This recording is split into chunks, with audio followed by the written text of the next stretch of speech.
He said it like a man reading the weather, not a judge delivering a sentence. "I'm ending this tonight," Owen told me, holding up a cream envelope like a wedding invite. We were at his friendsgiving, standing near the island where a turkey was resting like it had run a marathon for us. His friends were laughing in the living room. Someone had put on a playlist called Cozy Acoustics, and the dog, Waffles, was wearing a bandana with tiny pumpkins. It could have been a beginning. Instead, Owen tapped the envelope against his palm and said calmly, "I know about the bet, Maya. I have never hated an envelope more in my life." My name was on the front in Owen's precise handwriting, the kind that looks like the person knows where they're going. Inside were printouts. Screenshots, actually. My words in little green bubbles that I thought lived safely inside the girl's chat I'd named Project Ernest as a joke. He didn't wave them around. He didn't call me out to the room. Owen is not messy like that. He took me by the elbow, led me to the hallway by the coat closet, and let me read in private. Date 3 complete skull.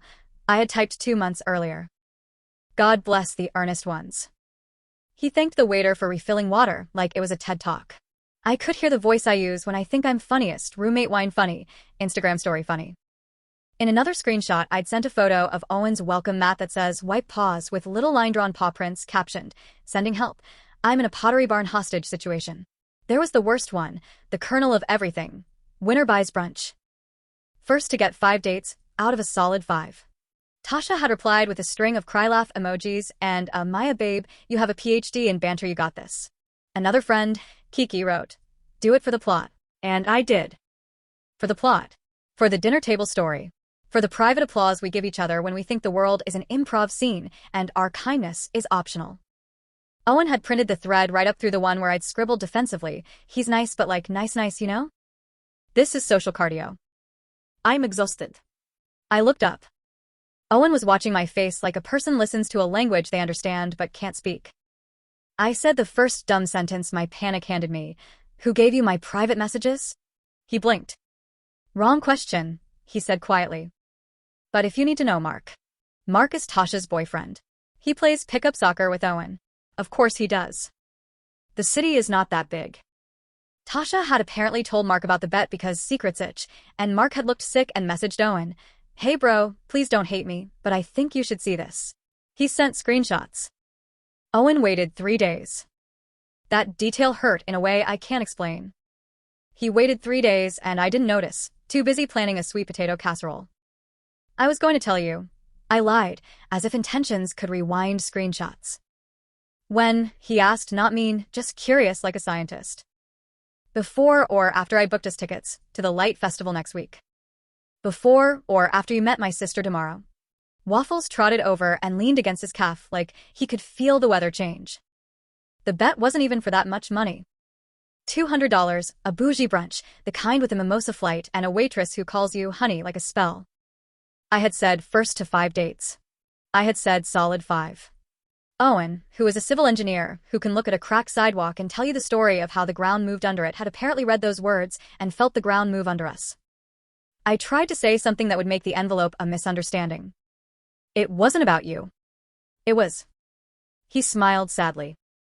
"About the joke." He nodded like we were agreeing on math. He didn't make a speech in front of his friends. He didn't do the cinematic, shaming thing. He walked back into the kitchen with the envelope and laid it on the counter next to the carving knife. He poured gravy into a white boat. The man has a gravy boat. What kind of monster does this to a man with a gravy boat? And said, to the room, "Dinner's ready." His voice was steady. His people gathered like tide. I stood there with a paper plate and a brand new understanding of how it feels when the next song you expected doesn't play. I should tell you how we got here because it didn't start with an envelope. It started with a joke that wasn't funny and something in me that gets loud when I feel average. In August, my coworker had gotten engaged on a mountaintop and my ex had posted a photo of his new girlfriend's hand on his chest like it had always belonged there. I felt like the only person at the party, without a story. Tasha and Kiki and I were drunk on rose and capitalism, and we invented a game like we were inventing feminism. "Date someone out of your type," Kiki said. "Not to fix them, just to try on a different script." Tasha added the part that made it cruel. "First to 5 dates with a solid 5 wins brunch. He has to be nice. Nicer than your exes. No cheating by picking someone you're actually into." I should have said no. I said, I'll put it in the calendar. I matched with Owen on Hinge because his first photo had him holding a rescued beagle, and his prompts looked like a person wrote them with coffee and time. What's something you'll never shut up about? He'd written. Bridge design. I'm sorry in advance. I wrote back, teach me about bridges, I'll bring snacks, because flirting is easier when it's not sincere.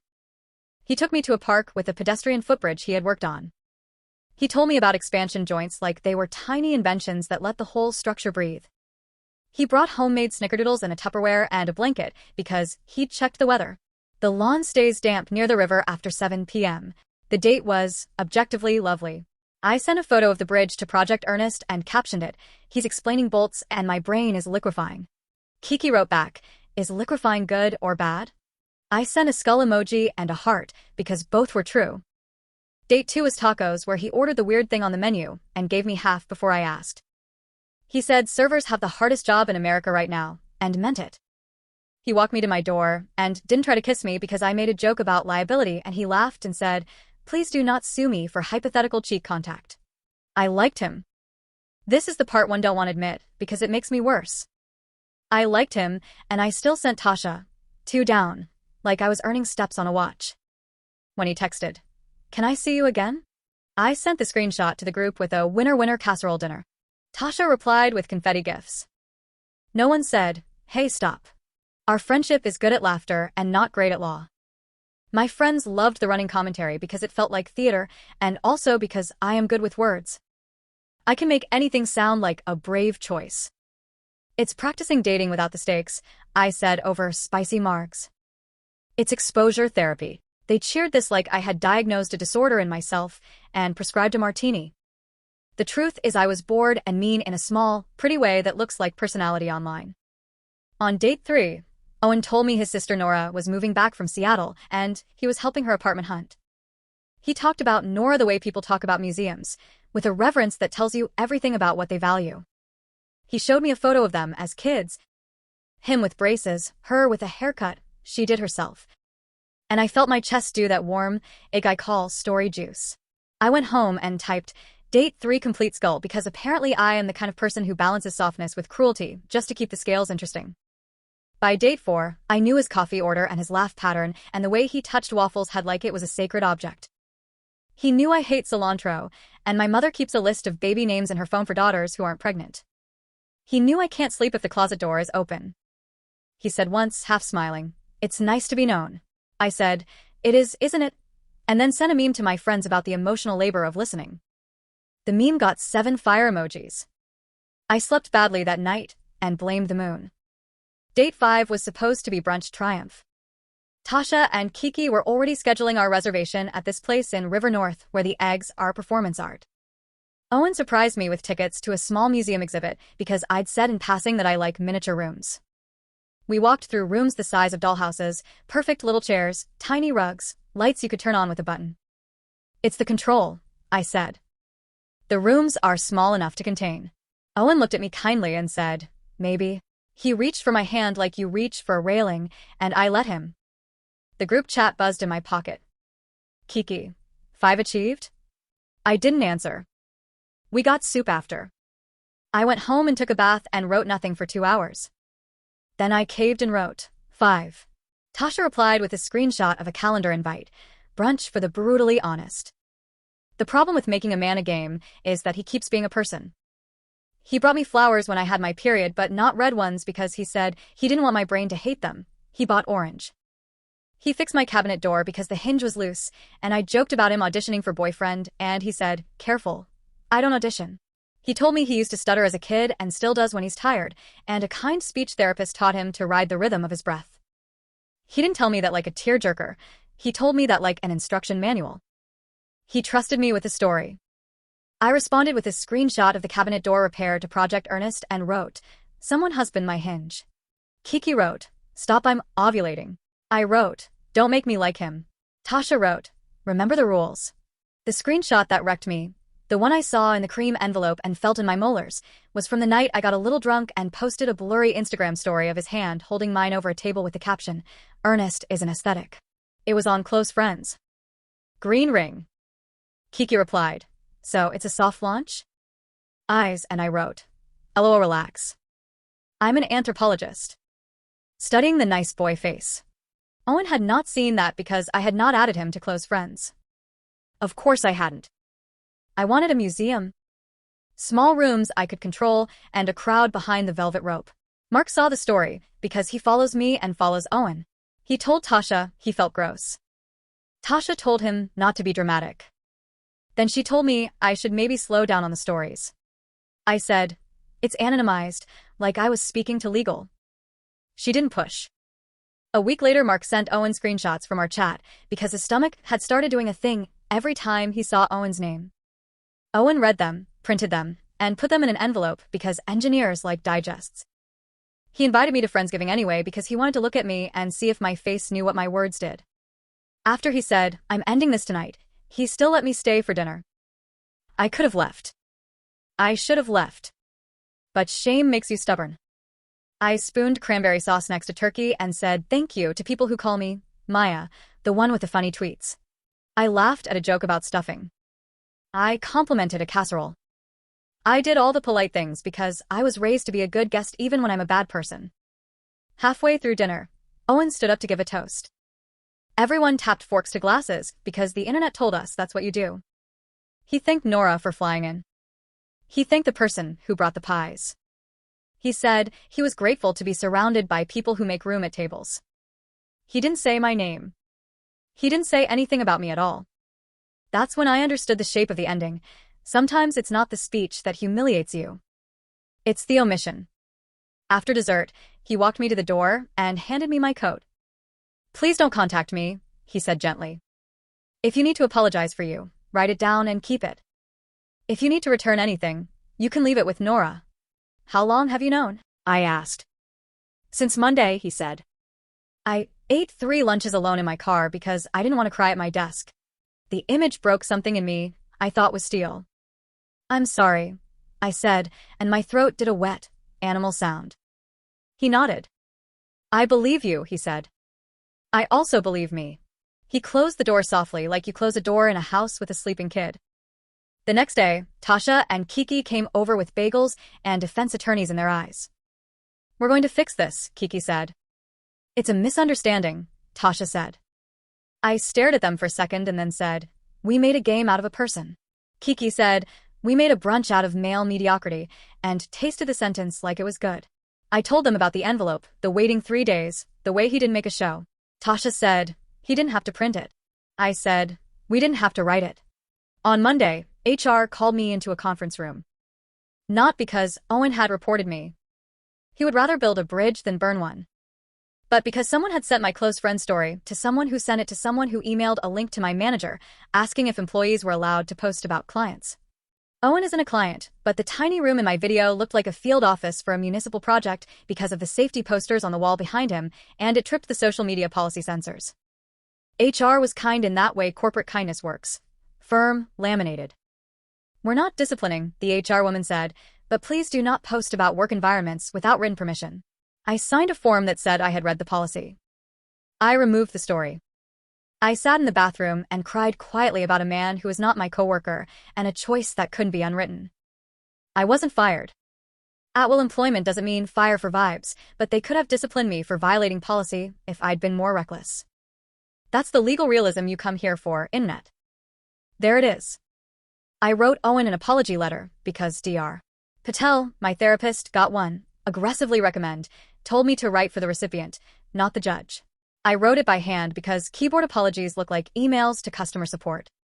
I told him the truth without adjectives. I made a bet. I treated you like a project. I liked you and kept liking you and didn't stop the game because the game made me feel in control. I used your kindness as a mirror. I am ashamed because I was raised better and also because I know better. I will not contact you again after this. I asked Nora if she would deliver it, so he wouldn't have to decide to open a text for me.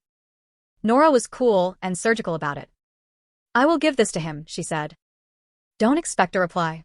I said, I won't. I meant, I will, and I will live without it. Tasha wanted to know if she could Venmo me for the brunch money I lost by default. We can still go, she said.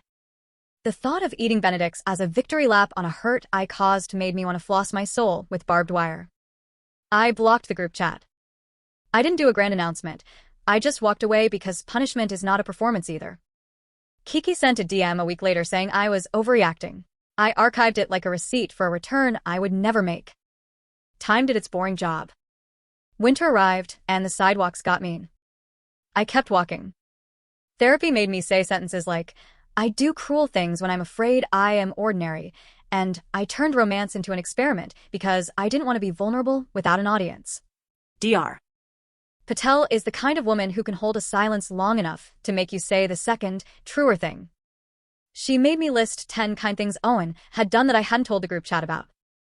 I wrote, picked up a prescription when I had a cold, sent my mom a link to a better rice cooker because he heard her complain, fixed the hinge, taught me how to parallel park with cones, found a lost earring in my rug, printed out my resume on nice paper when I was applying for a promotion, cooked me an omelet where the eggs were somehow soft all the way through, texted me you at home when there was a weird man in my building, bought Waffles a new toy because he chews through anxiety, bought me orange flowers.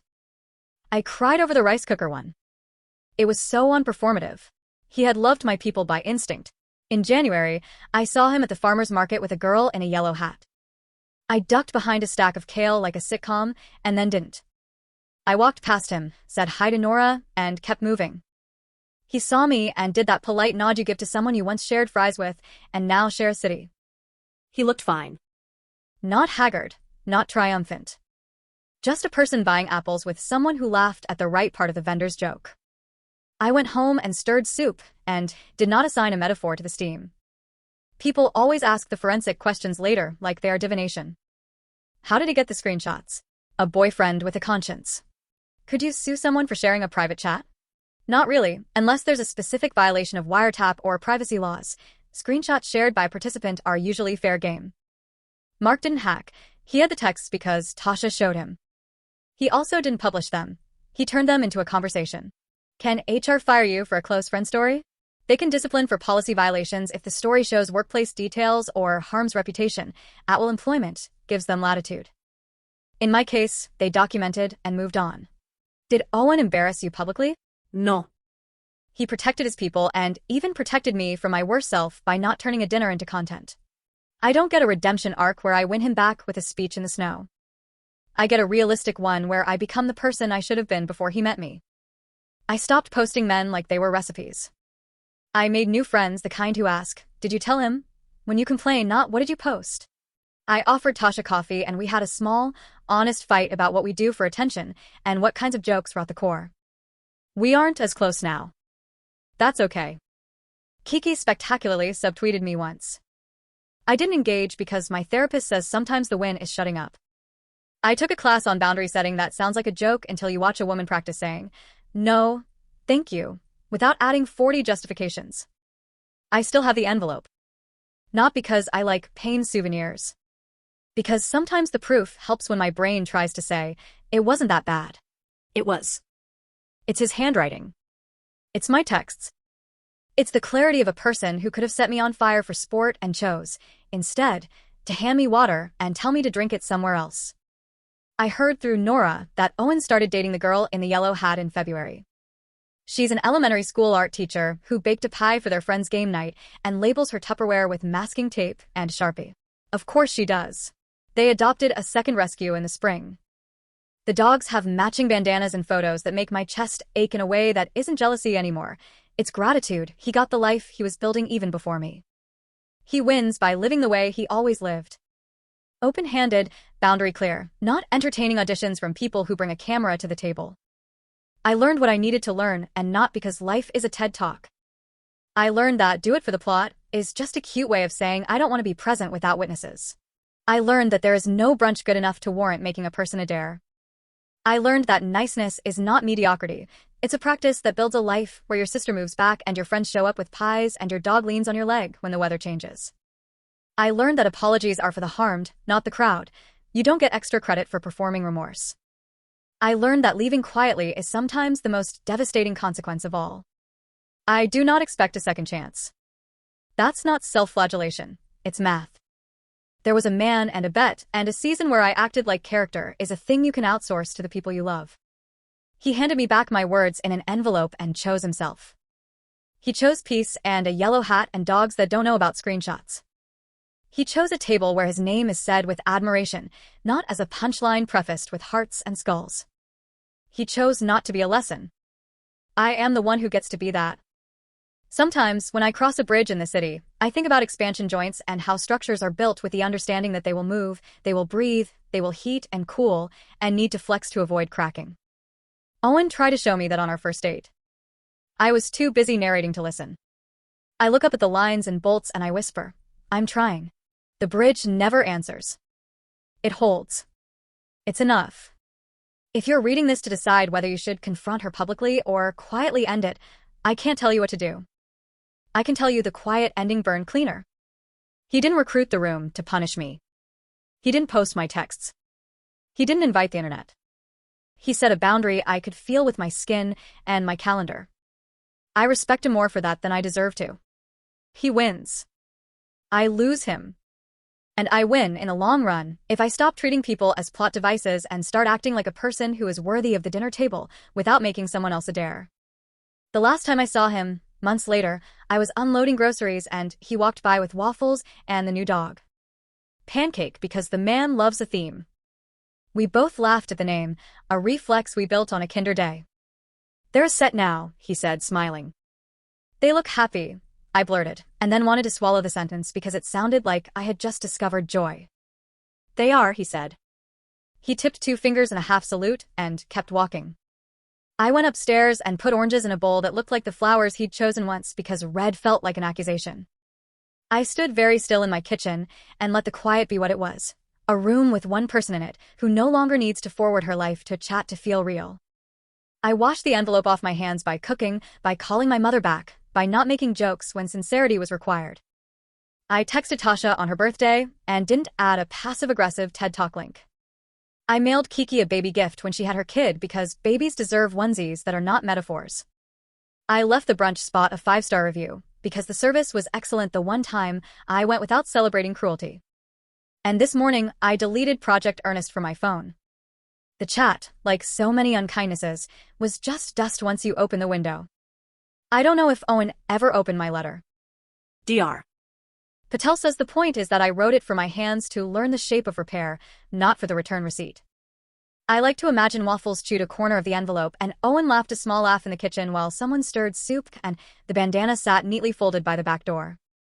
I like to imagine the envelope went into the recycling, the paper pulped and pressed into something new that a stranger will use to make a grocery list.